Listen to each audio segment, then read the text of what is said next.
Bismillahirrahmanirrahim. Assalamualaikum warahmatullahi wabarakatuh. Alhamdulillahi wahda wassalatu wassalamu ala man la nabiyya ba'da amma ba'du. Kaifa halukum? Bagaimana kabar kalian anak-anakku kelas 6A dan 6B? Mudah-mudahan dalam keadaan sehat walafiat dan tetap semangat meskipun belajar dari rumah. Baik teman-temanku, pada hari ini kita masuk ke pelajaran PAI bab yang ke-11, yaitu kisah sahabat Nabi Muhammad SAW. Nabi Muhammad itu memiliki sahabat-sahabat yang utama, sahabat-sahabat yang mulia, yaitu Abu Bakar As-Siddiq, Umar bin Khattab, Utsman bin Affan, dan Ali bin Abi Thalib. Keempat ini disebut Khulafaur Rasyidin, yaitu khalifah atau pengganti Rasulullah SAW yang mendapatkan petunjuk dari Allah Subhanahu wa Ta'ala. Itulah makanya disebut Khulafaur Rasyidin. Dan keempat sahabat Nabi ini juga memiliki sifat-sifat yang sama seperti Nabi. Jujur, dapat dipercaya, selalu menyampaikan apa yang disampaikan oleh Allah dan Rasulnya, dan cerdas ya. Sama sifatnya sama seperti Nabi. Dan keempat sahabat Nabi ini, Abu Bakar As-Siddiq, Umar bin Khattab, Utsman bin Affan, Ali bin Abi Thalib, termasuk sahabat Nabi Muhammad yang dijamin masuk surga oleh Allah Subhanahu wa Ta'ala ya. Sahabat-sahabat Nabi ada 10 orang yang dijamin masuk surga ya. Yang pertama, ini ilmu saja ya buat teman-teman ya. Yang pertama Abu Bakar As-Siddiq, yang kedua Umar bin Khattab radhiyallahu ta'ala anhu, terus Utsman bin Affan, Ali bin Abi Thalib, Thalhah bin Ubaidillah, Zubair bin Awam, Abdurrahman bin Auf, Sa'ad bin Abi Waqqas, Sa'id bin Zaid, yang terakhir Abu Ubaidah bin Al-Jarrah. Jadi ada 10 sahabat Nabi yang dijamin masuk surga. Salah satunya yaitu sahabat Nabi yang 4 ya. Oke teman-teman. Baik teman-teman, langsung saja kita masuk ke sahabat Nabi yang pertama, yaitu Abu Bakar. Perlu diketahui teman-teman, Abu Bakar sebelum masuk Islam, dia bernama Abdul Ka'bah bin Abi Quhafah. Nama ayahnya bernama Abi Quhafah bin Utsman bin Amr bin Ka'ab. Itu nama ayahnya. Nama ibunya adalah Salmah binti Syarah. Dia lahir pada tahun 571 Masehi. Abu Bakar berasal dari Bani At-Tamimi. Bani At-Tamimi adalah kabilah yang paling dihormati di kota Mekah. Nah, setelah Abu Bakar masuk agama Islam, maka nama aslinya Abdul Ka'bah diganti sama Rasulullah menjadi Abdullah bin Abi Quhafah. Jadi bukan Abdul Ka'bah lagi, tapi Abdullah bin Abi Quhafah. Cuman nama yang terkenal sama kita adalah bukan Abdullah bin Abi Quhafah, tapi Abu Bakar. Kenapa kita memanggilnya Abu Bakar? Karena pada saat itu Abu Bakar, kenapa disebut Abu Bakar? Karena dia adalah orang yang pandai memelihara anak unta. Ya, jadi Abdullah bin Abi Quhafah ini dia pandai memelihara anak unta. Nah, karena dia pandai memelihara anak unta, maka dia dijuluki dengan Abu Bakar. Apa sih artinya Abu Bakar? Bapak anak unta. Tuh ya, Abu bapak, Bakar tuh anak unta. Jadi bapak anak unta. Karena dia pandai memelihara anak unta, maka dia dipanggilnya Abu Bakar ya. Lah, Abu Bakar mempunyai gelar As-Siddiq. Abu Bakar As-Siddiq artinya benar, artinya yang membenarkan. Kenapa Abu Bakar mempunyai gelar Abu Bakar As-Siddiq? Karena pada saat Nabi Muhammad SAW Isra Mi'raj, dan setelah Isra dari Masjidil Haram ke Masjidil Aqsa langsung ke Sidratil Muntaha, dan turun lagi setelah selesai Isra Mi'raj, dan Nabi Muhammad menceritakan kepada banyak orang bahwa dia telah melaksanakan Isra Mi'raj. Banyak orang yang tidak percaya dengan kejadian Isra Mi'raj. Nah, Abu Bakar adalah orang atau salah satu sahabat Nabi yang percaya dengan kejadian Isra Mi'raj Nabi Muhammad SAW. Nah, sebab itulah Abu Bakar digelari dengan As-Siddiq, ya, artinya orang yang membenarkan atau orang yang benar, ya. Jadi Abu Bakar As-Siddiq. Setelah masuk Islam, setelah menjadi sahabat Nabi Muhammad SAW, Abu Bakar sangat setia dengan Nabi Muhammad, ya. Buktinya apa? Dia setia. Buktinya dengan dia banyak mendermakan hartanya atau menyumbangkan hartanya untuk dakwah Nabi Muhammad SAW. Dan dia juga banyak memerdekakan budak. Tuh, salah satunya yang dimerdekakan adalah Bilal bin Rabah, ya. Dia itu adalah salah satu budak yang dibeli sama Abu Bakar lalu dimerdekakan, ya. Dan Abu Bakar juga salah satu sahabat Nabi yang menemani hijrah dari kota Mekah ke kota Madinah, yang pada saat itu sempat dia bersembunyi di Gua Sur karena dikejar-kejar sama orang kafir Quraisy, ya. Setelah Rasulullah SAW wafat, maka ditunjuklah Abu Bakar As-Siddiq menjadi khalifah yang pertama, ya. Setelah Abu Bakar menjadi khalifah, maka Abu Bakar mempunyai tantangan-tantangan, ya, terutama dari orang yang ingin merusak Islam dan memecah belah Islam, ya. Makanya Abu Bakar As-Siddiq dengan dibantu sahabat-sahabat yang lain, mereka berjuang untuk menyelesaikannya, ya. Yang pertama, Abu Bakar ingin memberantas gerakan riddah atau orang yang tidak mau membayar zakat. Tuh, yang pertama diperangin sama Abu Bakar. Yang kedua, Abu Bakar memerangi nabi-nabi palsu, ya, seperti Musailamah Al-Kadzab, Tulaihah binti Khuwailid, dan Sajjah At-Tamimiyah, ya. Mereka adalah nabi-nabi palsu yang diperangi sama Abu Bakar As-Siddiq. Dan yang ketiga, Abu Bakar As-Siddiq mengumpulkan Al-Quran yang dipimpin oleh Zaid bin Haris. Itu adalah usaha-usaha yang dilakukan setelah Abu Bakar menjadi Khulafaur Rasyidin yang pertama. Jadi Abu Bakar adalah orang yang pertama kali masuk Islam dari kalangan orang dewasa. Dan Abu Bakar juga mertua dari Rasulullah, karena anak Abu Bakar yang bernama Aisyah menikah dengan Rasulullah. Baik teman-teman, kita meningkat ke sahabat yang kedua, yaitu Umar bin Khattab, ya. Setelah Abu Bakar As-Siddiq sakit, maka ditunjuklah Umar bin Khattab sebagai khalifah yang kedua, ya, setelah Abu Bakar As-Siddiq. Umar bin Khattab juga termasuk orang yang dijamin masuk surga.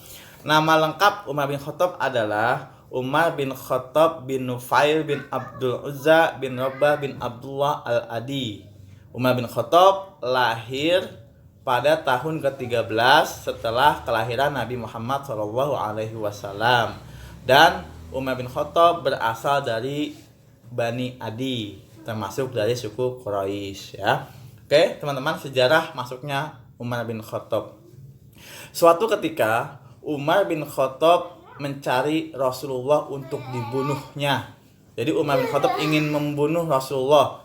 Ketika di tengah perjalanan, Umar bin Khattab bertemu dengan Nu'aim bin Abdullah. Nu'aim bin Abdullah berkata kepada Umar bin Khattab, "Wahai Umar, adikmu yang bernama Fatimah sudah masuk ke agama Islam, sudah masuk ke agama yang dibawa oleh Muhammad SAW."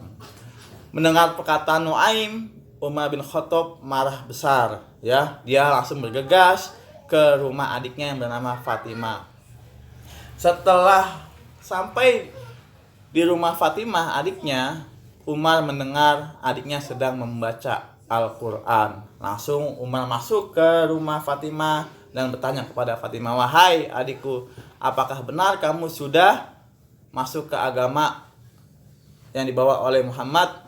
Fatimah dengan tegas menjawab, dengan lantang menjawab bahwa, "Ya, wahai kakakku, saya dan suami sudah masuk ke agama Islam." Mendengar perkataan adiknya, Umar bin Khattab sangat marah, lalu dia merebut Al-Quran yang dipegang oleh adiknya. Ketika dipegang Al-Quran, ketika Umar bin Khattab memegang Al-Quran, dia membaca surat Toha ayat 1 sampai 8. Setelah Umar bin Khattab membaca surat Toha ayat 1 sampai 8, Umar bin Khattab langsung tertegun ketika melihat ayat itu. Dia membacanya dan dia berbicara dalam hati, "Masya Allah, sungguh indah kalimat ini." Sambil Umar bin Khattab melelehkan air matanya, mengeluarkan air mata. Langsung singkat cerita, Umar bin Khattab setelah membaca Quran surat At-Toha ayat 1 sampai 8, dia langsung bergegas ke Rasulullah SAW. Dia mencari Rasulullah untuk mengucapkan 2 kalimat syahadat, dan disitulah Umar bin Khattab masuk Islam, Dia dengan mengucap 2 kalimat syahadat dan dibimbing oleh Rasulullah SAW. Setelah Umar bin Khattab masuk Islam, jadilah Islam itu menjadi kuat, Akhirnya pada saat itu Rasulullah tidak berdakwah secara sembunyi-sembunyi, tapi berdakwah secara terang-terangan, Itulah kisah sejarahnya masuknya Umar bin Khattab masuk Islam, Seperti yang saya bilang tadi, ketika Abu Bakar sakit, maka ditunjuklah Umar bin Khattab menjadi khalifah. Umar bin Khattab adalah khalifah yang sangat adil dan bijaksana, Bahkan setiap malam Umar bin Khattab itu berkeliling kampung untuk melihat apakah ada rakyatnya yang kelaparan. Kalau ada dia lihat rakyatnya yang kelaparan, maka dia ambil makanan atau uang dari Baitul Mal atau dari kas negara, dia langsung bawa tuh makanannya tuh ke rakyatnya yang sedang kelaparan. Masya Allah. Bahkan Umar bin Khattab itu meskipun dia pemimpin, dia seorang raja, dia seorang pemimpin, dia mempunyai kesederhanaan yang sangat tinggi. Dia tidak mempunyai istana, bahkan pakaiannya banyak tambalan. Tapi di masa Umar bin Khattab ketika menjadi pemimpin, umat Islam atau agama Islam meluas, Bahkan ada beberapa negara yang dikuasai oleh Umar bin Khattab, yaitu Syria, Irak, Persia, dan Mesir. Pada saat itu dikuasai oleh Umar bin Khattab, Jadi Umar bin Khattab mempunyai julukan Al-Faruq. Umar bin Khattab Al-Faruq. Al-Faruq artinya adalah dapat membedakan yang hak dan yang batil. Oke teman-teman, kita melanjut ke sahabat yang ketiga, yaitu Utsman bin Affan. Utsman bin Affan mempunyai nama lengkap yaitu Utsman bin Affan Al-Amawi Al-Quraisy. Dia berasal dari Bani Umayyah. Dia lahir pada tahun 574 Masehi. Dan Utsman bin Affan mempunyai julukan Zunnurain, yaitu yang mempunyai 2 cahaya. Sekali lagi, Utsman bin Affan mempunyai julukan Zunnurain, yang mempunyai 2 cahaya. Kenapa disebut 2 cahaya? Karena Utsman bin Affan menikahi 2 putri Rasulullah SAW yang bernama Ruqayyah dan Ummu Kulsum. Tuh makanya disebut Zunnurain. Ketika Umar bin Khattab wafat, maka terjadilah musyawarah untuk menunjuk khalifah yang ketiga. Pada saat itu ada calon-calonnya, yaitu ada Utsman bin Affan, ada Ali bin Abi Thalib, ada Zubair bin Awam, ada Sa'ad bin Abi Waqqas, ada Abdurrahman bin Auf, ada Tolha. Semua musyawarah tuh siapa nih yang pantas menjadi khalifah yang ketiga nih. Pas sudah dikumpulkan, ternyata yang lainnya mengundurkan diri.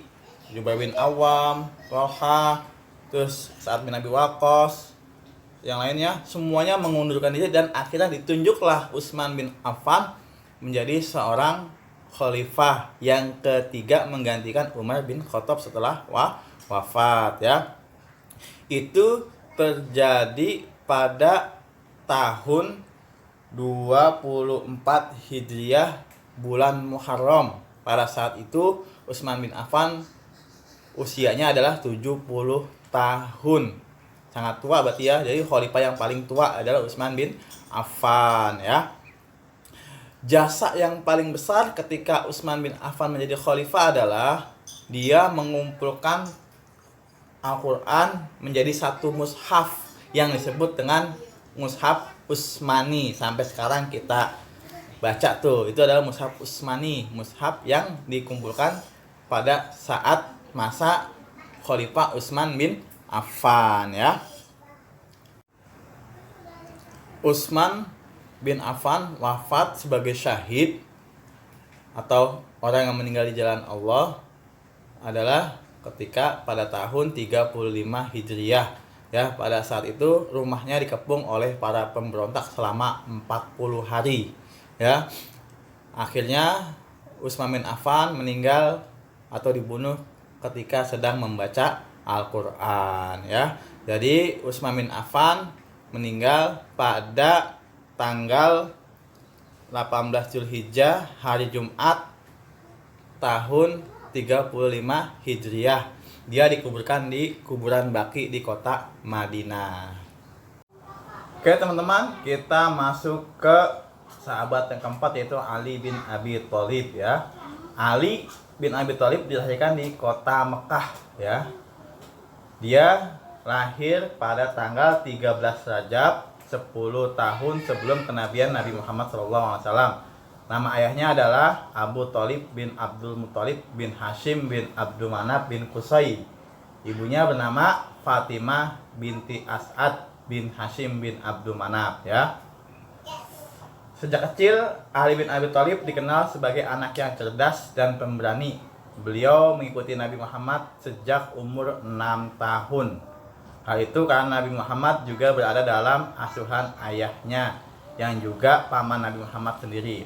Ali yang termasuk dalam golongan as-sabiqunal awwalun atau orang yang pertama kali masuk Islam dari golongan anak-anak. Jadi Ali bin Abi Thalib teman-teman, dia adalah orang yang pertama kali masuk Islam dari golongan anak-anak ya. Ali bin Abi Thalib ini menikahi putri Nabi Muhammad yang bernama Fatimah Az-Zahra. Nah, dari perkawinannya itu Ali bin Abi Thalib mendapatkan anak yang bernama Hasan, Husain, Zainab, dan Ummi Kulsum. Jadi pernikahan Ali dengan Fatimah mempunyai 4 anak. Namanya anaknya itu Hasan, Husain, Zainab, dan Ummu Kulsum. Ali bin Abi Thalib mempunyai julukan Babul Ilmi yang artinya pintu ilmu. Julukan itu diberikan oleh Rasulullah kepada Ali karena Ali mempunyai kecerdasan yang sangat hebat ya. Oke, kita lanjutkan teman-teman. Setelah Utsman bin Affan wafat, maka ditunjuklah Ali bin Abi Thalib sebagai khalifah yang keempat menggantikan Utsman bin Affan. Pada masa Ali bin Abi Thalib, beberapa kebijakannya juga mengakibatkan timbulnya perlawanan dari Muawiyah, gubernur Damaskus. Pertempuran antara Khalifah Ali dan Muawiyah disebut Perang Siffin. Pertempuran ini diakhiri dengan tahkim atau perdamaian, tetapi tidak menyelesaikan masalah. Akhirnya umat Islam terbagi menjadi 3 kelompok, yaitu kelompok Muawiyah, pengikut Ali bin Abi Thalib, dan Khawarij, orang-orang yang keluar dari barisan Ali. Keadaan ini tidak menguntungkan bagi pemerintahan Khalifah Ali. Muncullah kelompok Khawarij, menyebabkan tentara semakin lemah. Sementara posisi Muawiyah semakin kuat. Pada tanggal 20 Ramadan tahun 40 Hijriah 660 Masehi, Khalifah Ali terbunuh oleh salah seorang anggota Khawarij bernama Abdullah bin Muljam ya, teman-teman. Jadi Ali bin Abi Thalib itu terbunuh oleh Abdullah bin Muljam dari kelompok Khawarij. Apa sih Khawarij? Khawarij itu adalah orang-orang yang keluar dari barisan Ali bin Abi Thalib. Nah, itu disebut Khawarij ya. Oke teman-teman, setelah kita mengetahui kisah keteladanan sahabat-sahabat Nabi seperti Abu Bakar, Umar bin Khattab, Utsman bin Affan, Ali bin Abi Thalib, maka kita sebagai umat Nabi Muhammad, kita bisa meneladani sahabat-sahabat Nabi. Apa aja sih yang bisa kita teladani dari sahabat-sahabat Nabi? Yang pertama yaitu sahabat Nabi jujur dan dermawan. Yang pertama adalah jujur dan dermawan, tidak pernah bohong dan selalu berinfak di jalan Allah Subhanahu wa taala. Yang kedua, setia kepada Nabi Muhammad SAW itu ya. Jadi kita wajib bisa mengikuti atau meneladani kisah sahabat Nabi Muhammad SAW. Yang ketiga, pemimpin yang bijaksana, adil dan bertanggung jawab. Bisa yakin semuanya kelas 6A dan 6B ini menjadi pemimpin nanti kelak ya. Entah itu pemimpin keluarga, pemimpin daerah, bahkan pemimpin negara ya. Alhamdulillah, amin. Nah, di situ kita wajib meneladani kisah-kisah Nabi, yaitu bijaksana, adil dan tanggung jawab. Yang ketiga, tegas dan berani. Tapi beraninya karena Allah Subhanahu wa taala dan dalam jalur syariat agama Islam. Dan yang terakhir adalah sederhana. Meskipun dia seorang pemimpin, tapi tetap pemimpin yang sederhana. Itulah pembelajaran PAI pada hari ini. Mudah-mudahan dapat dipahami dan dapat dimengerti. Kalau ada yang kurang paham, silahkan tanya ke Mr. Sandi lewat WA ya. Oke, dari Mr. cukup sekian. Assalamualaikum warahmatullahi wabarakatuh.